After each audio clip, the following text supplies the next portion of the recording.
Chapter 3. The Diary.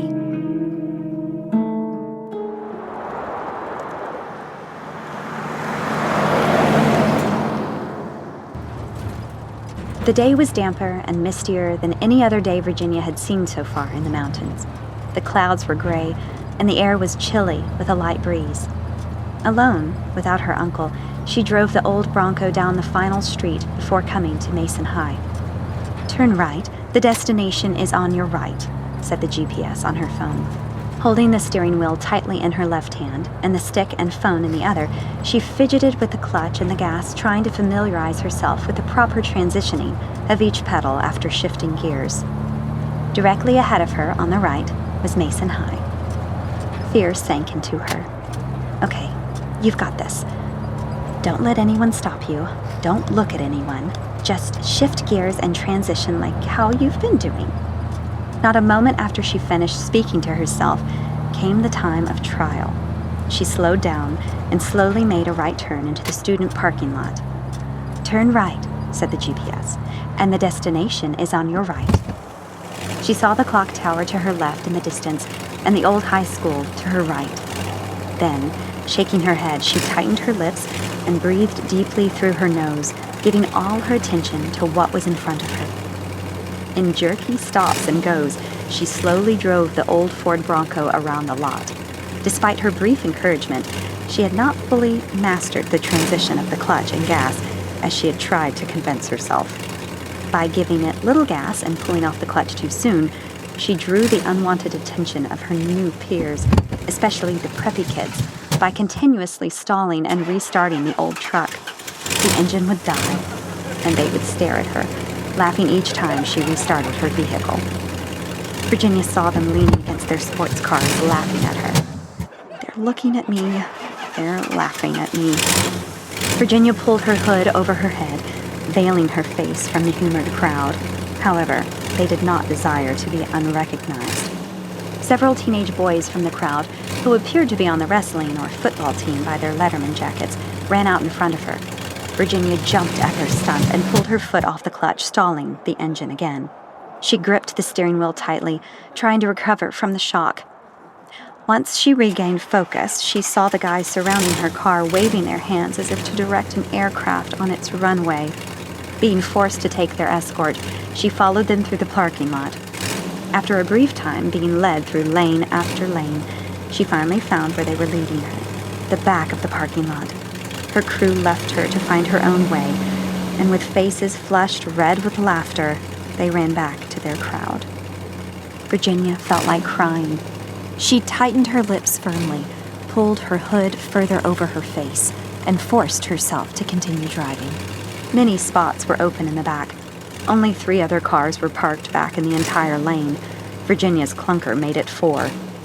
She pulled into a free spot and stopped, but not before letting off the clutch too soon, stalling the engine one final time as she pulled into the parking space.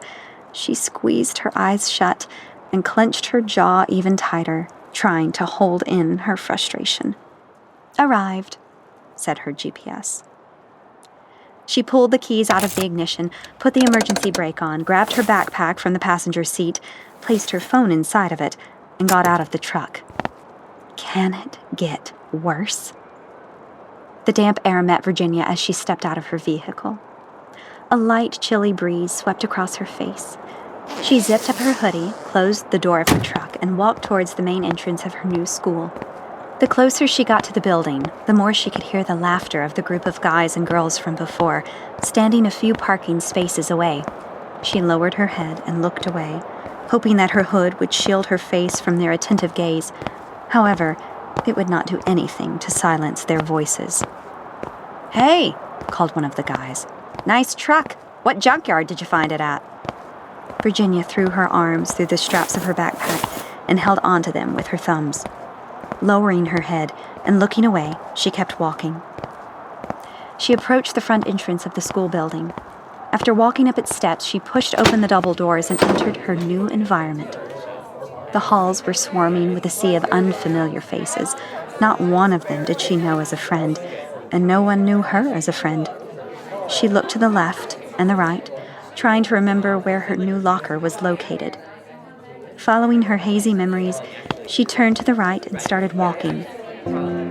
No one gave her a second glance as she walked through the crowd. Like a ghost, she floated by undetected. They laughed and talked with one another, but no one took notice of her presence. She kept her head lowered and moved on, her hood casting a shadow over her face. Before her was a hallway that branched off to the right. She recognized this hallway as the one where her locker was. She turned and walked down it. In front of her were 2 classroom doors on the right and a single one on the left.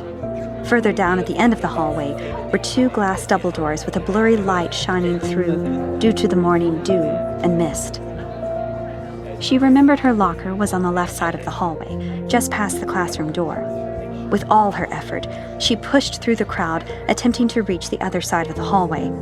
Finally, after being run into, bumped, pushed, and momentarily turned around at one point, she pushed through to the other side of the hall.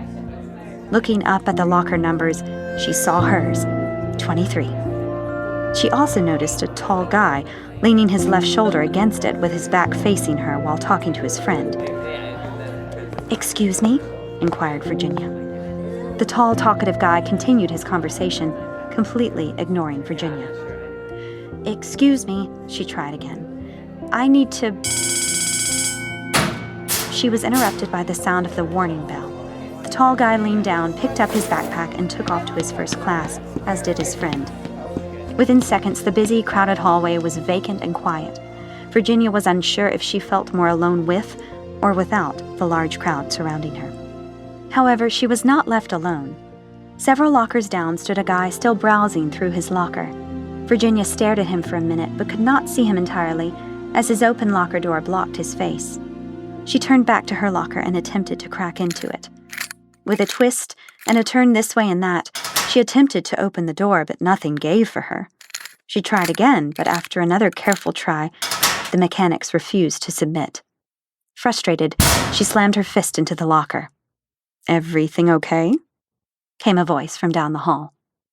Virginia turned her head and saw the guy leaning back, extending his face from behind his locker door. "Yes," she replied. "Yes, everything is okay." She continued to try her combination again, but after a few seconds of twisting and turning, she faced yet another failed attempt. She slammed her fist into the locker door again. The guy down the hallway had finished grabbing his books, closed his locker door, and reached down to pick up his backpack, leaning against his leg. "Are you sure?" Virginia had all she could take. "You want the truth?" she said, facing her locker. "Sure," he replied. "I'm not okay," she exclaimed. "I hate this school, and I hate these mountains. Not one of these people here is my friend. I miss home. I miss my friends. I miss my..." She caught herself. "I miss my old life. And to top it all off, my locker doesn't feel like working with me." She slammed her fist into the locker for a final blow. It was out, and she could not care less who heard her. She leaned her forehead against her locker door, taking deep breaths through her nose, trying to hold back her tears. Her listener stood there, attentive to all she had to say. Then, after a few moments of silence, he walked toward her. Virginia turned her head to see who it was that took such an interest in hearing her vent all her problems. Due to the blurred light coming from the glass doors down the hall, she saw only a silhouette at first. But the closer he came, the more distinguished his features became. Standing in front of her was a guy about 6 feet tall. His skin was dark tan, his hair was straight, jet black, and fell to his shoulders. His eyes were dark brown and accented by high cheekbones. He wore a black V-neck shirt under a brown leather jacket, blue jeans, and a pair of green and brown colored hiking boots. "Maybe I could help," he said. "Try the combination again." She shook her head and faced her locker once more. "Combination? Right. What was the combination again?" "Do you remember your combination?" he asked. "Oh, yeah," she stuttered. "Yeah, I do." "Crud. What was it again?" She placed her hand on the combination dial. "Come on, what was it? Oh, yeah." She turned the knob to its proper sequence of numbers. As soon as she put in the last number, her instructor slammed his fist into the locker above the combination dial 3 times, and the locker door slowly swung open. "Mine's the same way," he said. It's an old school with old lockers. Sometimes they need a little assistance." "Thank you," said Virginia, almost too nervous to utter the words. "No problem," he replied. "You must be the new girl, correct?" Virginia opened her backpack and placed some of her books into her new locker. "Wow, word gets around fast." "This is just a small town. Everybody knows everybody, word gets around fast, and new faces are easily spotted, especially in Mason County." He chuckled a bit. "You'll find that your neighbor will know more about you than you do about yourself." Virginia seemed horrified at the sound of that, but quickly shook it off. Hey, could you help me find my next class?" She pulled a piece of paper out of her pocket. "My first class is room 101, chemistry. My teacher is Professor Domsworth." "Oh, nice," he said with a worried, ironic expression. "You get to kick off your day with Professor Domsworth." He pointed to the single door behind Virginia, and that would be his classroom. Virginia turned around and back again. "Oh, okay, thank you." "No worries. And if you run into any problems with being late, just tell him that you're new and that I helped you with your locker." With that, he passed by her and walked down the hall. "Okay, I will," she said. "Oh, wait, I didn't get your name." He turned around and smiled at her. "My name is Charles Wingo, a friend. And you?" "Virginia," she said, smiling back. "Virginia Singerman." "Nice to meet you, Virginia. I'll be seeing you around." He turned and continued walking, but not before saying some final words of encouragement. "Don't forget to have fun now." Virginia faced the door of her first period class. "Oh, I'll try," she said softly. Then she opened the door to her first class. Inside the classroom were 30 desks, each with a student behind them. Standing at the blackboard was a bald man with a thick, bushy black beard. He had a piece of chalk in his right hand and was writing something on the board when Virginia opened the door. Slowly, the professor and the students all fixed their eyes on her. "Excuse me?" said the professor sharply. "But just who might you be?" His countenance demanded respect, but his voice sounded like he was talking through his nose. Virginia didn't know whether to answer his question or laugh. "My name is Virginia, and I'm a new student," she said. Professor Domsworth turned his entire body to face Virginia. "Oh?" "Yes, sir. Charles told me to tell you that he had to help me with my locker. The combination was not working." "Ah, yes. Wingo. I see." Professor Domsworth's face suddenly had a focused look upon Virginia. "Wait, Virginia? As in Andrew Rosenblum's niece, Virginia?" Virginia had a puzzled look on her face. "Yes, that's right." Professor Domsworth's expression soon carried a look of great reverence and respect. "Your uncle has been one of the most faithful friends I've had." He added with a continued, reverent composure, "And he explained everything to me." Virginia's face became gray. She nodded as if to say she understood what he meant. Then, not wanting to focus on this topic any longer, she made her way to the only desk available at the back of the room. "Miss Virginia," said the professor. Virginia stopped in her tracks and slowly looked at Professor Domsworth. Even through the shadow of her hood cast across her face, her professor's eyes locked onto hers. "I'm very sorry about what happened," he said. Virginia nodded her head again, receiving his condolences. Proceeding to the back of the room, she sat down at her desk. Domsworth turned his attention back to the chalkboard and continued with what he was writing. The class followed his lead and copied everything he wrote onto their notebook pages. Virginia rested her back up against her seat.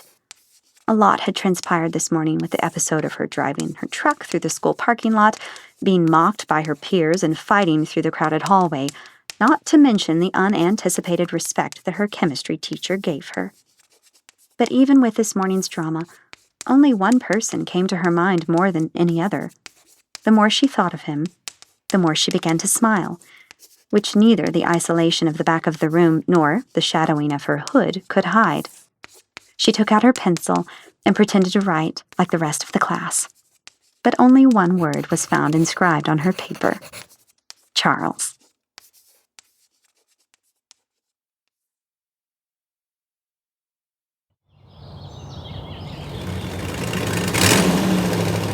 Virginia pulled into her uncle's driveway and parked the Bronco beside his white truck. She placed the stick into first gear, set the emergency brake, and turned off the ignition. She smiled and soaked in the calmness of the early evening. The sun was setting over the horizon, and rain clouds were rolling toward the mansion from the distance. She leaned back in her seat, closed her eyes, and took a deep breath. There was a faint buzzing noise coming from her backpack. She reached into one of the outside pockets and pulled out her phone. She smiled, finding a new text message from Tiffany displayed on the screen. Tiffany was always a close friend to her, more like a sister. Tiffany's biological parents were never discovered. Her foster parents raised her for most of her early adolescent years. Her foster father was an alcoholic who abused Tiffany in the evenings when he came home from work. Her foster mother was bedridden from a heart condition, but she was always sweet to Tiffany. One evening when Tiffany was only 5 years old, her foster mother passed away in her sleep. The following day, her foster father lost all control. He beat Tiffany until she passed out. The last time anybody saw him was on a bridge, walking with a couple of people dressed in dark trench coats, thought to have been his friends. His body was later found washed onto shore. After both of her foster parents died, Tiffany was raised by Virginia's parents, who legally adopted her as one of their own. When Virginia saw her text, she smiled with excitement. One of the hardest things to do was to leave behind her own sister, but they both knew that this was not meant to last forever and that they would see each other again. In the meantime, she and Tiffany promised to keep in touch. Virginia opened the text message. Tiffany, "Hey, Vinny, how are you?" Virginia, "Doing good for now. It was hard at first, but I think things might get a little bit better." Tiffany, "Well, this is a good turnaround for you. I'm glad to see that you're doing so well. Last time we talked, you were not so good. You hated it up there." Virginia, "Yeah, well, that was a couple of days ago, too." Tiffany, "Who is he?" Virginia, "What? What are you talking about?" Tiffany, "Come on, I've known you for how many years? What's his name? Did he even speak to you?" Virginia looked up from her phone and out through the windshield. Her face began to blush. Virginia, "Charles. His name is Charles." Tiffany, "I see. And, cough, has Charles spoken to you?" Virginia, "Yes." Tiffany, "Well, what did he say, Vinny? Details. What happened?" Virginia, "Nothing deep, Tiff. He helped me with my locker this morning at school." Virginia looked up and thought more about this morning. She quickly sent off another text. Virginia, "There's more. He befriended me when everybody else distanced themselves from me. He was kind. He made me feel welcome." Virginia, "And special." Tiffany, "Well, let me know what happens next." Virginia, "I will. I just got home. I'll message you later, okay?" Tiffany, "Okay, TTYL." Virginia, "You know it." Virginia exited the truck with her backpack and walked to the front door. Once she was inside, she ran up the stairs toward her room. "Hey, honey," shouted Andrew from the living room. Virginia turned around and saw him approaching the base of the staircase. "How was school today?" he said, placing his hands on his hips. Virginia lowered her head, trying to hide the faint blush on her cheeks this time. "It was good." Andrew's eyebrows lifted. "Oh, who is he?" Virginia raised her head and looked her uncle directly in the eyes like a deer in headlights. "How did he know?" He's the..." She turned around and bolted up the rest of the stairs. Andrew stood at the base of the stairs, chuckling at himself. "Well, this is a turnaround indeed." Virginia ran to her bedroom door and gripped the handle in her right hand. Suddenly, a light breeze hit her on the left cheek, and a soft whisper of a deep masculine voice caught her ear. She turned her head and looked down the hallway. No one was there except for the spiral metal staircase that went to the house's second story far in the distance. Again, Virginia looked down the hall, her gaze fixed on nothing else except that staircase. She shook her head. Turning the doorknob, she entered her room and placed her backpack beside her desk.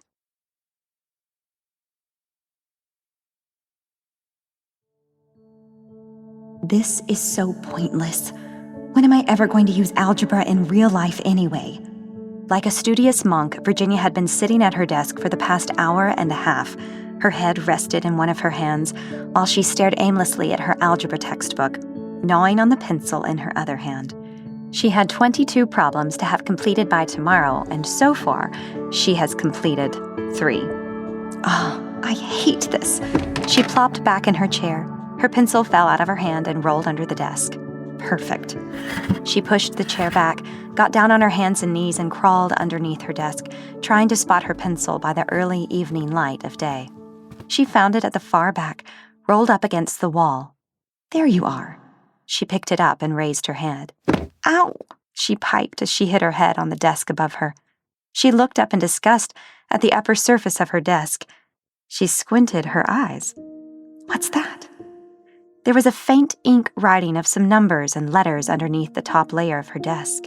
She came out from underneath and went over to her duffel bag. She pulled a lighter from its outside pocket and crawled underneath the desk. She struck the lighter a couple of times before a flame finally ignited. She held the light close enough to the letters and numbers to where she could read them. John Newborn, Butler, London, England, 1886. Virginia squinted her eyes and read that again. She stroked her fingertips over the words. How old is this desk? What could be inside of it? She quickly got out from underneath the desk and began pulling open drawers. Starting with the bottom drawer on the left side, she worked her way up the dresser. The bottom one was empty. The middle drawer was the same. She tried to pull open the top drawer, but it was locked. Go figure. She sat back in her chair, plopped the lighter on the desk, and stared disappointedly at the drawer. She looked up at herself in the mirror. Well, you tried, and that's all that... Something caught her attention. Hanging on the left side of the mirror was an old-looking key dangling from a gold chain. She gazed at it as if it were an animal that had spotted her and was about to run away. Only one phrase entered her mind. Take the key. She reached out and took it off the mirror. It was small and antique to her. She looked at it and then at the drawer. Why not?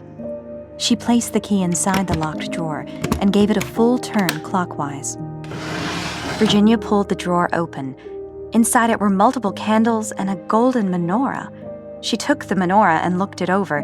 There were flowers and olive buds on each candle holder. She placed it on her desk in front of the mirror. She grabbed some candles to put them in the menorah, but something else caught her attention. Buried underneath the pile of candles was a brass object faintly sticking out. She pushed some of the candles out of the way, revealing another key. Virginia pulled it out of the drawer and inspected it closely. It was similar in fashion and age to the one on the chain, but bigger. She looked at it with a studious eye. Now, what did you used to go to? Virginia? Hollered Andrew from downstairs. Virginia quickly placed the key in her pajama pocket. Virginia, are you there, honey? Virginia walked out of her room and leaned against the railing above the foyer. Yes, Uncle Andrew? Honey, there's a tree that fell on the south fence last night during the storm, he said, looking up at her. I have to go into town to pick up some supplies so we can begin working on it before the next storm cell hits us again tonight. Virginia had a downcast look on her face. There's another storm coming tonight? Andrew had pulled his coat off the hook on the side of the wall and was putting it on. Yeah, there sure is, he said, a bit troubled. It will be a long time until I come back. Would you like to go with me, perhaps? Virginia chewed on that invitation for a moment. No, you go, she said hesitantly. Andrew turned his head as if to study her response carefully. You're sure about that? Virginia nodded. Yes, I'm sure. All right, then. He pulled his Stetson off the hat stand and placed it on his head. I have one of my workers out there working on the fence and a hole in the barn's roof. He's a good kid. If you have any trouble, just let him know or call me directly. As he opened the door, he turned to look back at Virginia one last time and added with a smile, Keep an eye on things for me, honey. I will, said Virginia, smiling back. A second later, Andrew was out the door, and Virginia was left alone for the first time in forever. She had become used to people being around her at all times: police officers, family members, friends. Aside from when she drove to school earlier that day, someone was always there to hold her hand, or just be there. As her uncle shut the door and fastened the lock from outside, Virginia remembered what it felt like to be genuinely alone without an escort. She stood still, leaning against the stair railing for the next 5 minutes. She was not sure how to process this new, old feeling. Though her new quarters were there to protect her, she felt scared. Most of the lights in the house were off, making the atmosphere a bit nocturnal. Silence filled the house. The only sound heard was the old grandfather clock ticking from the downstairs living room. Now she almost wished that she had left with her uncle. With Andrew gone, she felt safer back in her room. She quickly walked down the hallway to her bedroom door. She reached out and grabbed the handle, but before she turned it all the way, her old curiosity rose within her again. She slowly looked to her left, down the long hallway, and fixed her eyes on the spiral staircase leading to the 3rd story of the house. A spirit of interest grew bigger and bigger inside of her. "Not now," she said to herself. "Not while you're alone in the house. Who knows what could be up there?" She thought about what she had said only for a moment before the tug of war began, to go or not to go up the stairs. The more she stared, the more the hallway grew farther and farther away. However, the excitement of adventure grew closer and closer within her.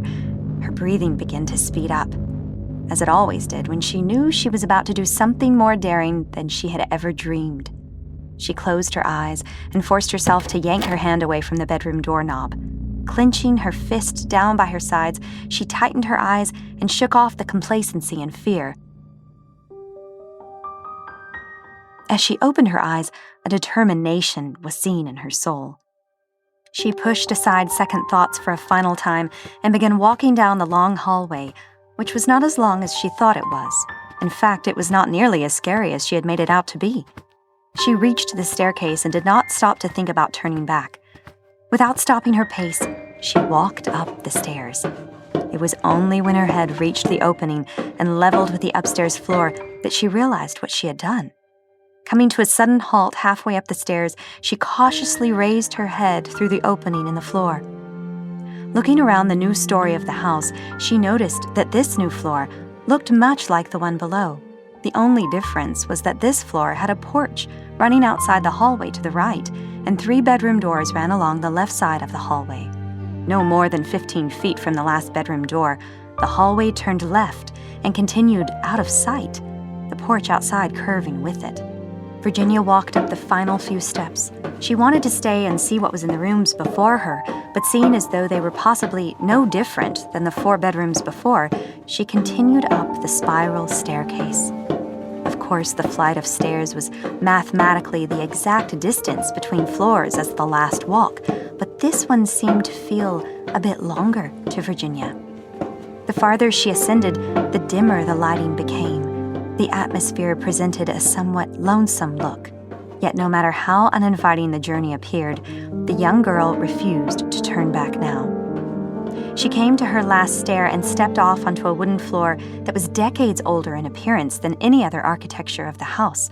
The walls were coated with cream-colored wallpaper with flowery designs on them. The walls to her left and right each had a small, pane glass window. The one to the right had a small old love seat beneath its window, and the other to her left had an old nightstand with a vintage flower vase containing 7 fresh red roses. Something else caught her attention. Straight in front of her was a wall with an old white door with its paint peeling off. It was as if the door was staring back at her. She turned slightly and stared at the door with a curious eye. What secrets hide behind you? She approached the door, and the closer she got, the more ancient its looks became to her. She reached out for the brass doorknob, but was disappointed to find it locked. She tried turning it harder, hoping that such an old thing would eventually give in. However, it still retained its strength and would not budge. Just then, a thought ran through her mind. She reached into her pajama pocket and pulled out the key she had found in her desk downstairs. "Please work," she said, looking at the key. She placed it into the keyhole and slowly turned the key into a complete rotation. On completion of its cycle, there was a sudden click. Virginia gasped. She pulled the key out and attempted to turn the doorknob once more. The handle turned, and with a long, old, creaking sound, the door slowly opened, revealing a sight she would have never expected to see. She stepped into a room that appeared not to have been touched for generations. It was smaller and absolutely nothing similar in design to the other rooms of the mansion. It was as if Virginia had stepped back in time. The walls were coated with wallpaper of the same color as the previous room, but it had a specific design of red roses on it, rather than other flowers. The wood floors were the same age and fashion as the foyer floor behind her. Resting up against the room's left wall was the headboard of a queen-size bed with an antique wooden frame and a gorgeous canopy. Directly across from the bed, on the wall opposite, was an old desk fixed with a large mirror resting on top of it. Both parts of the desk carried a thick layer of dust. Beside the bed on the same wall was a bay window furnished with pillow cushions and decorated with dark red drapes. Virginia walked almost reverently through the old chamber. "This place looks like it's been locked away for over 100 years, she whispered. The old desk looked nearly identical to the one in her own bedroom. She stood directly in front of it and took notice of the items resting on top. There was an old silver hairbrush and a matching hand mirror resting side by side, some needle and thread, and an old wooden jewelry box. Something caught her attention. On the far left corner of the desk was an old sterling silver picture frame with a thick layer of dust covering the glass. She reached over and picked it up. Holding it closer, she tried to examine the picture carefully. She thought it could have been a man in the photo, but she was unsure. Using her shirt sleeve, she gently wiped away the dust from the glass.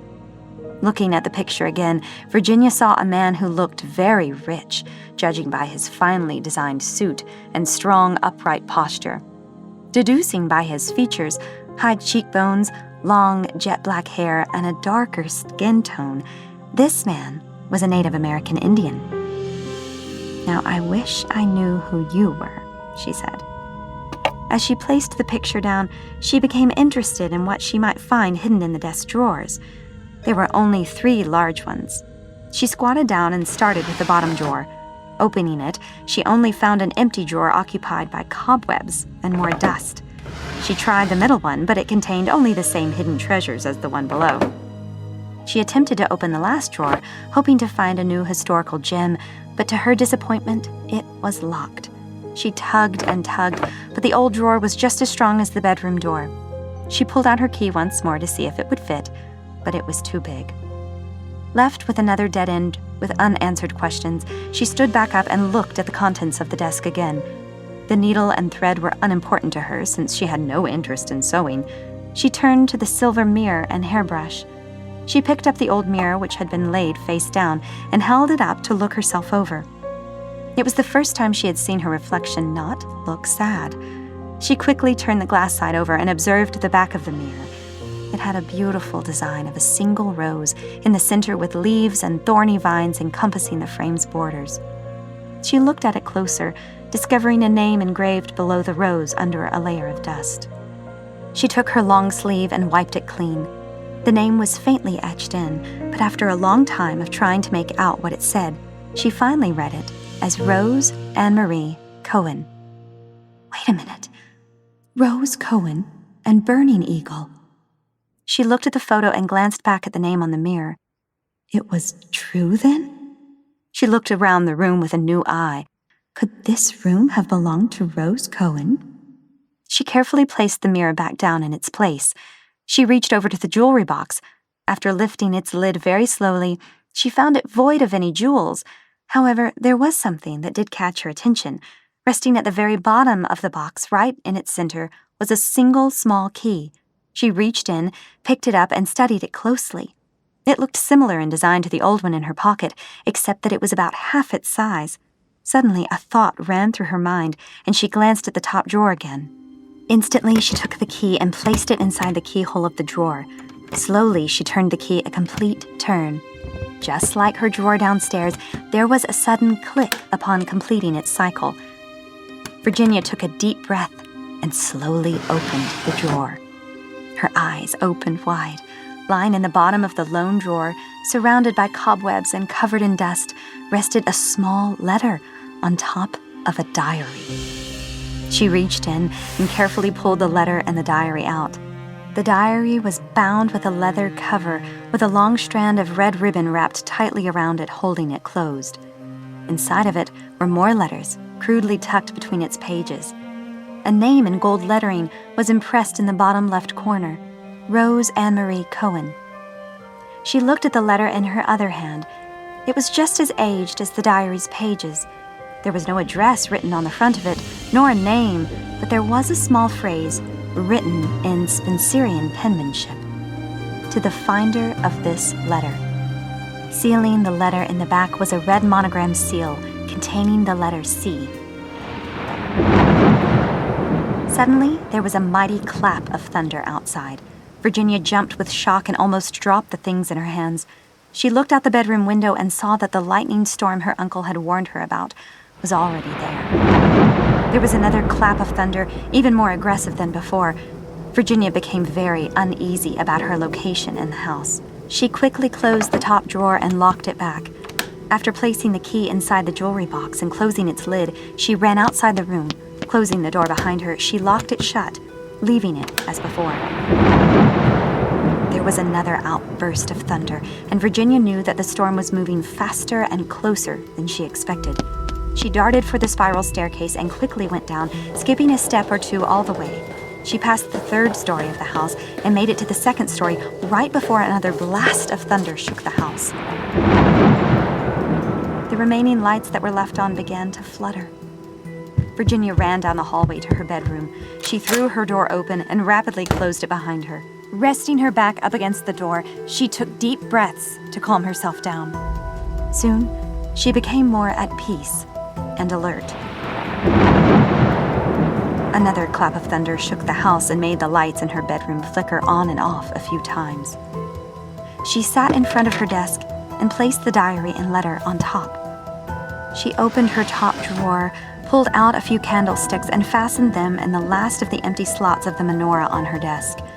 Then, grabbing her lighter off the top of the desk, she lit the candles just in time before one more powerful flash of lightning, followed by a loud cry of thunder, blew the power out to the whole house, sending it into darkness.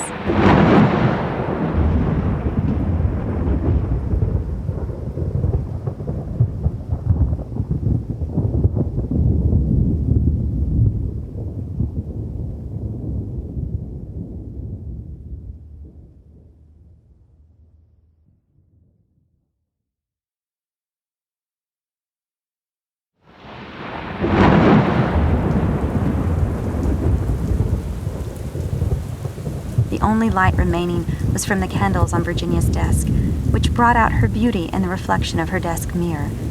It also brought out a new feeling to the letter and diary before her. She picked up the letter and read aloud its phrase: "To the finder of this letter."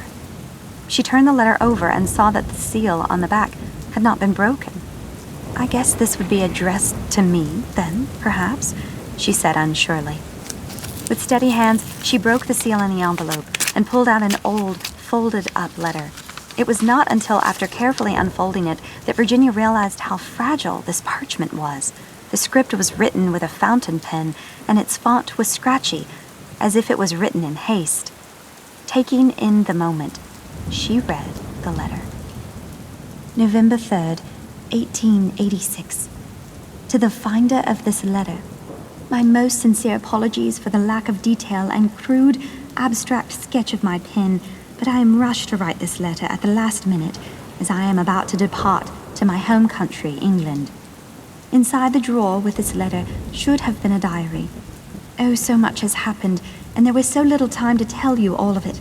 This diary holds the untold story of my life, my adventures in Aletheia, and my love. No one has ever listened to me, and scarcely have they heeded my advice. I am forced to marry a man that I love not, and am torn away from the one for which my heart burns. Please remember me. Please read my story. I hope that this diary serves to help you on your own journey, as you will find that where you are currently living holds a great mystery that few rarely seek to find. I strongly caution you. This diary contains material that could greatly expose my children and their children's children after them to extreme danger should it be discovered by the wrong hands. If you feel you have risked something you do not want to be held accountable for, please return the diary to its proper location and lock the drawer. But this time, hide the key somewhere other than the jewelry box. If for some rare chance you happen to be one of my children or grandchildren, I strongly caution you, take whatever precautions you need to stay alive. Even if that means you must kill to defend yourself, stay alive.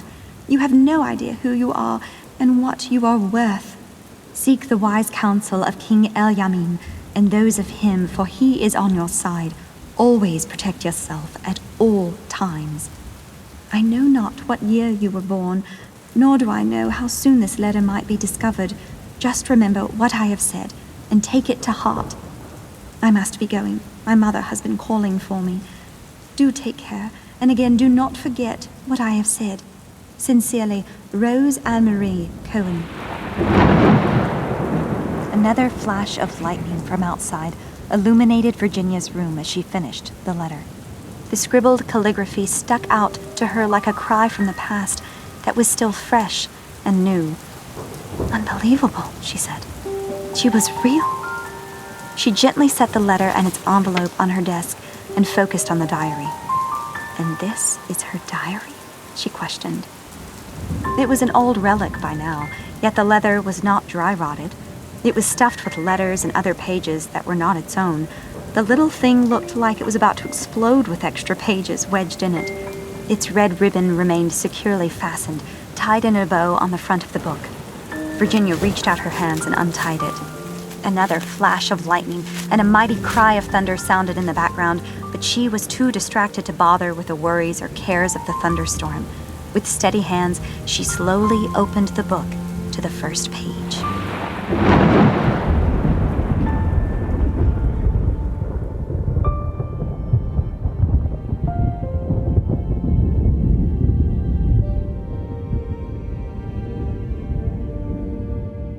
This is the end of Chapter 3.